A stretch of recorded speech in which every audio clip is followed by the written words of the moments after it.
Hello मेरे प्यारे साथियों, स्वागत है आप सभी का आज के इस रामबाण क्लास में। जो कि इस क्लास में हम पढ़ेंगे वैद्युत फ्लक्स के बारे में। देखिए, जो पहला चैप्टर है, पहला चैप्टर, उसमें जो इम्पोर्टेंट टॉपिक है मैं वही आपको बताऊंगा।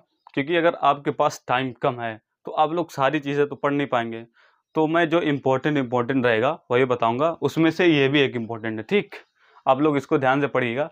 वैद्युत फ्लक्स, सबसे पहले हम पढ़ते हैं वैद्युत फ्लक्स के बारे में इसमें। और मैंने पिछली क्लास में बहुत सारे जो जो इम्पोर्टेंट टॉपिक है पहले चैप्टर में वो मैंने पढ़ा रखा है। कूलाम का नियम है, और वैद्युत क्षेत्र की तीव्रता है, निरक्षीय स्थिति पर वैद्युत क्षेत्र की तीव्रता क्या होती है, अक्षीय स्थिति पर वैद्युत क्षेत्र की तीव्रता क्या होती है, ये सब मैं पिछले क्लास में पढ़ा रखा हूँ। आप लोग पीछे जाके देख लीजिएगा।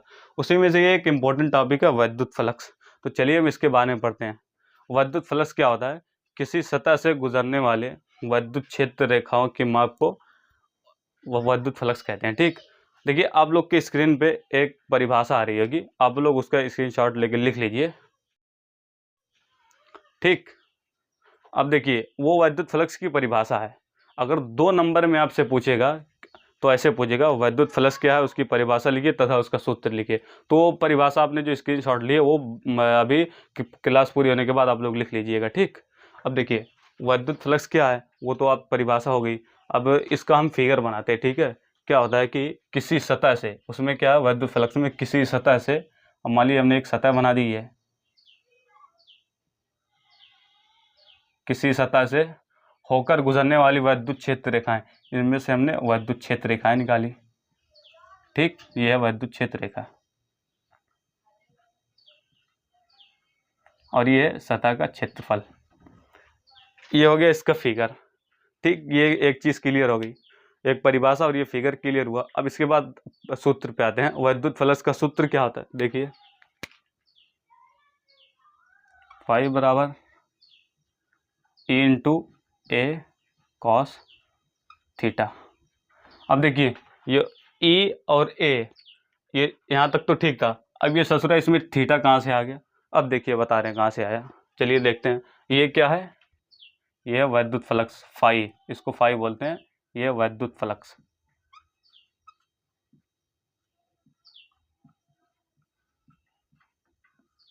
और ये ई क्या है?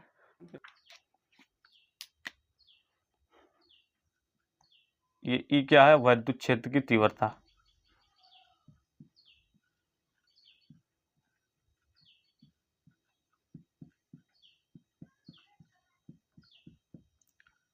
और ये ए क्या है? सतह का क्षेत्रफल है ये। अब ये थीटा, थीटा बताऊं क्या है? देखिए, थीटा जो है वो वैद्युत क्षेत्र की तीव्रता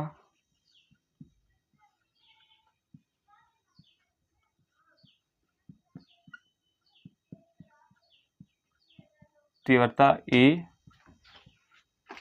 वैद्युत क्षेत्र की तीव्रता ई, और सतह के, जो सतह है, सतह के अविलंब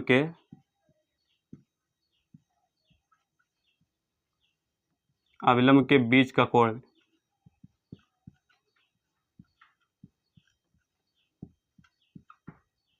ठीक। यानी ये जो वैद्युत क्षेत्र की तीव्रता ई है, और ए के सतह सतह, एक सेकंड, यहाँ पे एक चीज मुझे, सतह ए के,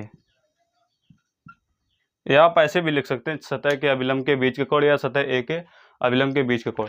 अब देखिए इसमें क्या है, ये तो हो गया, ये 2 नंबर आपको पक्का हो गया यहाँ तक, ठीक।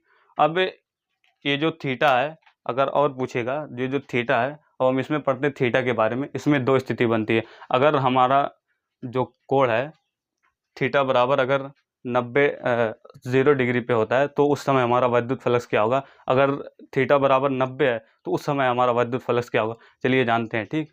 अब देखिए,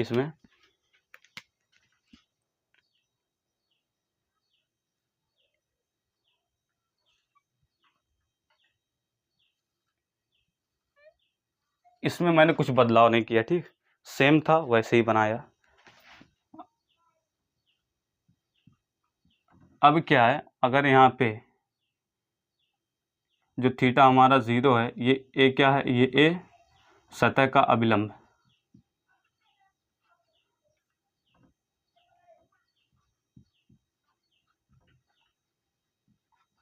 ये सतह का अभिलंब है। ठीक, यहाँ पे यही कह रहा है वैद्युत क्षेत्र की तीव्रता ई और सतह के अभिलंब के बीच का कोण, यानी अगर इस स्थिति में अगर थीटा बराबर 0 होता है, मैं इसको मिटा रहा हूँ एक सेकंड, ये आप लोग नोट कर लीजिए स्क्रीनशॉट लेके।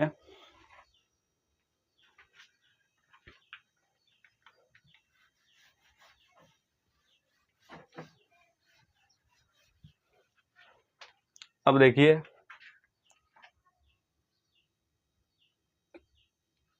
केस फर्स्ट, पहली स्थिति, पहला केस, यदि ई और ए के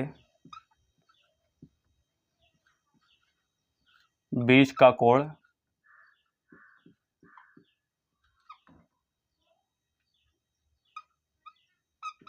थीटा बराबर 0 है, तो उस समय हमारा वैद्युत फ्लक्स क्या होगा,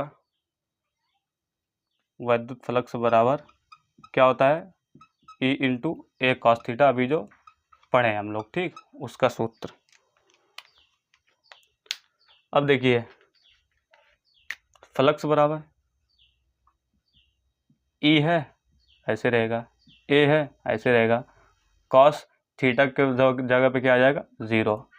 अब देखिए फ्लक्स बराबर ई इंटू ए, ये कॉस 0 की वैल्यू क्या होती है, 1, तो हमारा वैद्युत फ्लक्स अगर थीटा बराबर 0 है तो हमारा वैद्युत फ्लक्स होगा इंटू ए। अब केस सेकंड दूसरा देखिए, यदि ई और ए के बीच का कोण थीटा बराबर 90, तो उस समय हमारा वैद्युत फ्लक्स क्या होगा, फ्लक्स बराबर ई इंटू ए कॉस थीटा, फ्लक्स बराबर ई ए कॉस 90। अब कॉस 90 की वैल्यू क्या होती है, 0, तो हमारा पूरा फ्लक्स 0 का इसमें गुणा करेंगे 0। तो इस चीज़ से ये साबित हुई कि जो हमारा वैद्युत फ्लक्स अगर 0 डिग्री पे रहेगा तो हमारा ई ए होगा, और अगर 90 डिग्री पे रहेगा तो हमारा 0 हो जाएगा। ठीक, यही था आपका, हो गया 3 नंबर। अब इसमें मैं आपको एक और चीज़ बता दे रहा हूँ, इसका मात्रक एवं विमा। ठीक, क्या होता है चलिए देखते हैं, वैद्युत फ्लक्स का मात्रक क्या होता है और इसकी विमा क्या होती है। ठीक, मात्रक क्या होता है, वैद्युत फ्लक्स का मात्रक, मैं खाली मात्रक लिख रहा हूँ, आप लोग ऐसे लिख लीजिएगा। वैद्युत फ्लक्स का मात्रक क्या होता है, न्यूटन मीटर स्क्वायर प्रति कूलम। ठीक, अब इसकी विमा क्या होती है,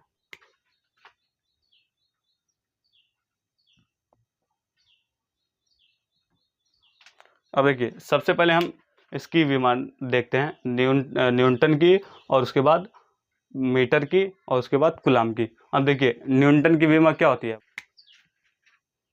न्यूटन की विमा होती है mL के पावर -2। ठीक, ये हो गया। उसके बाद मीटर की दूरी, लेंथ, उसकी विमा क्या होती है, L का स्क्वायर। ठीक, बटे में कूलम, क्यू इसके बराबर क्या होता है, क्यू बराबर क्या होता है,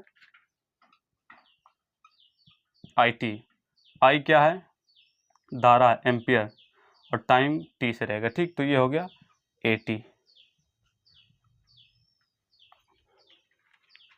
अब आगे चलिए, इसको मैं मिटा रहा हूँ, आप लोग इसका स्क्रीनशॉट ले लीजिए। अब देखिए सही से इसको लिखेंगे, इसकी विमा क्या होगी,